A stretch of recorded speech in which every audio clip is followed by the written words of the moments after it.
अस्सलाम वालेकुम यार, मैं हूं डॉक्टर बिलाल अमराना और आप लोग देख रहे हैं हैंडसम माइंड टीवी चैनल। मुझे उम्मीद है मेरे तमाम व्यूअर खैर वाफियत से होंगे और आज हम बात करेंगे उस अलमिया के हवाले से, उस दुख और अफसोस के हवाले से कि जिसमें हमें मतलब की आगाही से महफूज रखा, बचाया गया। अब मेरा कहने का मकसद ये है कि कितने बड़े अलमे की बात है कि नाज़ा पढ़े हैं, मतलब नहीं पता।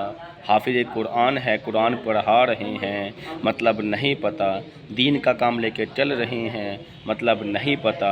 कुरान पाक रट्टा लगाया हुआ है, मतलब नहीं पता। नमाज़ें पढ़ रहे हैं, मतलब नहीं पता। सजदे कर रहे हैं, मतलब नहीं पता। अरबी के सपारे तिलावत कर रहे हैं, मतलब नहीं पता।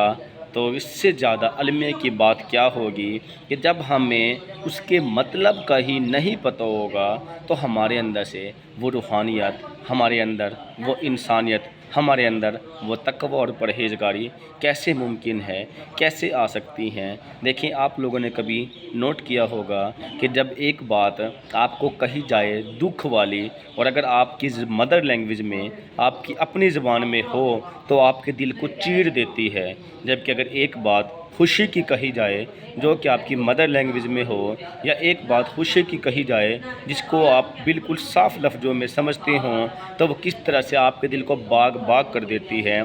हमारे दिल की कैफ़ियत को बनाने के लिए, हमारी रूहानी कैफ़ियत को बनाने के लिए उस बात का समझ में आना लाज़मी है। अब वो बात अगर समझ में आएगी तो हमारे अंदर इमोशन बनेंगे, जज्बात बनेंगे, हिज़ान बनेंगे, अल्लाह से कुर्बत पैदा होगी, अपने अंदर डर और खौफ पैदा होगा। जन्नत और जहन्नुम किस लोगों को मिलनी है, कैसे मिलनी है, किस तरह मिलनी है, पैदा होगा। हुक्म रब्बी का पता होगा, अल्लाह की ज़ात चाहती कि इसका पता होगा। और अगर हमें उन लफ्ज़ों के मतलब के ही नहीं पता तो फिर यही होना है जो हो रहा है। और क्या हो रहा है कि नमाज की हालत में हमारी तवज्जो कभी कारोबार की तरफ होती है, नमाज की हालत में हमारी तवज्जो पैसे की तरफ होती है कि हाय इतना पैसा यहाँ से आएगा, इतना पैसा वहाँ पे चला जाएगा, इतना पैसा दिमाग में इकट्ठा हो जाएगा, इतना पैसा घर में इकट्ठा हो जाएगा, इतनी दौलत इकट्ठी हो जाएगी। जबकि हम खड़े अपने अल्लाह रब्बुल की ज़ात की तरफ होते हैं। क्या आप लोगों ने कभी महसूस किया है कि एक फ़र्द जिससे आप बात कर रहे हों और जब आप उससे बात करते हैं और बात करते हुए अगर वो फ़र्द आपसे मुंह मोड़ ले और तो आपको कैसा महसूस होगा, या सिर्फ कान आपकी तरफ कर ले और चेहरा आपकी तरफ ना हो तो फिर आपको कैसा महसूस होगा। तो सोचें, जिस अल्लाह रब्बुल की ज़ात की तरफ आप खड़े हैं, जिसकी कुर्बत इलाही आपको खींच के लाई है, जब उस ज़ात की तरफ आप खड़े हों और आपकी तवज्जो कहीं और हो और आपकी सोच कहीं और हो और आपके दिल का रुख कहीं और हो और आपके दिमाग की लहरें कहीं और हो, तो सोचें उस अल्लाह रब्बुल की ज़ात को कैसा महसूस होता होगा कि ये कैसा मेरा बंदा है जो मेरे दरबार में आ तो गया लेकिन इसको मांगना ना आया, जो मेरे दरबार में आ तो गया लेकिन मुझसे बात करनी ना आई, जो मेरे दरबार में आ तो गया लेकिन सलीका ना आया। तो दोस्तों, इससे बड़ा अलमिया क्या होगा कि जो चीज़ें हम तिलावत करते हैं, चाहे वो नमाज में हैं, चाहे वो कुरान में हैं, सिवाय एक तोते की तरह रट लगाने के अलावा उसके मतलब का ना पता हो, तो याद रखें इमोशन यानी हिज़ान यानी एहसासात यानी महसूसात यानी सोचें यानी ख़यालात यानी जज्बात, ये सिर्फ उन लोगों के बना करते हैं जिसको बात की समझ आती है। हमें तो बात की समझ ही नहीं आती तो हमारे क्या इमोशन बनेंगे, क्या एहसासात बनेंगे। जब हमें अरबी में अदा किए जाने वाले आयत का मफ़हूम ही ना पता हो तो हम किस फ़िक्रे पे रोएंगे, किस पे हंसेंगे। और अफसोस की बात है जब कोई दुख वाली बात कही जाए तो हम हंसना शुरू कर देते हैं, क्योंकि दुनिया की कोई हंसी हमारे दिमाग में आ जाती है। और जबकि अरबी में जो उसका मतलब होता है वो कोई दुख वाली बात का इजहार होता है। ऐसे जब कोई खुशी की बात हो तो दुनियावी एतबार से हमें रोना आ जाए तो इससे बड़े अलमे की बात क्या होगी। इसकी मिसाल एक पागलपन की तरह है कि जिस बंदे को यही ना पता हो कि मैंने नमाज जनाजा में गमगीन होना है, शादियों में हंसना और मुस्कुराना है, تو اس فرد کی مثال ایک پاگل کسی ہے، تو میرے مطابق ہم سب ہی لوگ کی ہم سب لوگوں کی مثال بھی ایک پاگل کسی ہے کہ جسے سب کچھ ہونے کے باوجود اس کے مطلب کا نہ پتہ ہو، جسے یہی نہ پتہ ہو کہ میں نے اس آیت کے ترجمے کے مطابق کہاں پہ ہنسنا ہے، کہاں پہ رونا ہے، کہاں پہ غمگین ہونا ہے، کہاں پہ اداس ہونا ہے، کہاں پہ مسکرانا ہے۔ تو جب ایموشن ہی نہیں بنیں گے، جب ترجمہ اور مفہوم سمجھ میں ہی نہیں آئے گا تو ہمارے ایموشن بھی کیسے بن سکتے ہیں؟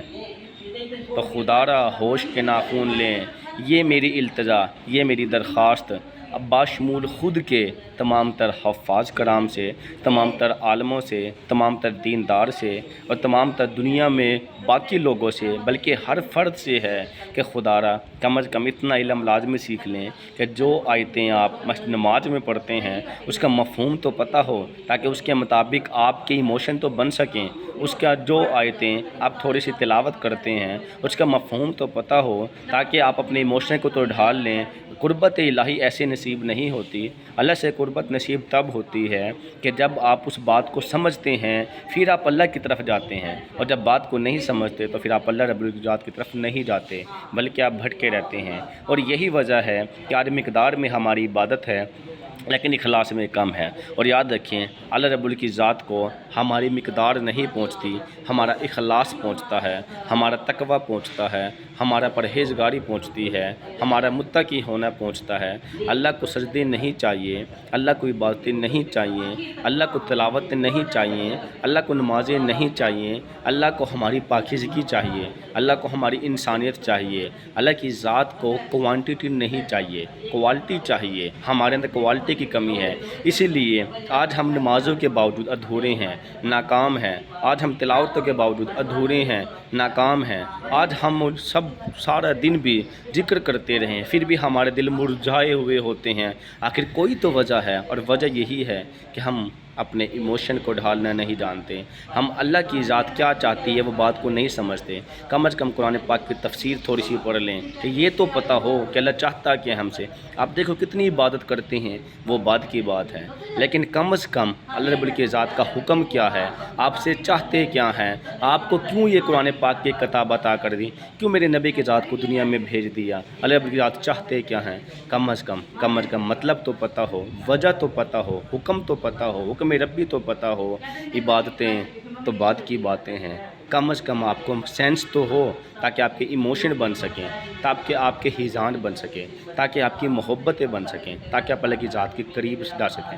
اگر یہ باتیں آپ کو اچھی لگی ہیں تو خدا را آج ہی اس چیز کی طرف کوشش کریں، اپنے دوستوں کو سکھائیں، اپنے گھر والوں کو سمجھائیں، اپنے بیوی بچے اہل و عیال کو بتائیں کہ دیکھیں طوطے کی طرح رٹ لگانا چھوڑ دیں، بلکہ تھوڑا سا مفہوم سمجھ لیں، تھوڑا سا ترجمہ سمجھ لیں، تھوڑی سی آیتوں کے مفہوم سمجھ لیں، قرآن میں کیا پڑھتے ہیں اس کا مفہوم دماغ میں ہو، تب نمازوں میں سرور آئے گا، تب زندگیوں میں سرور آئے گا، تب وہ کام کرنا آسان ہوگا۔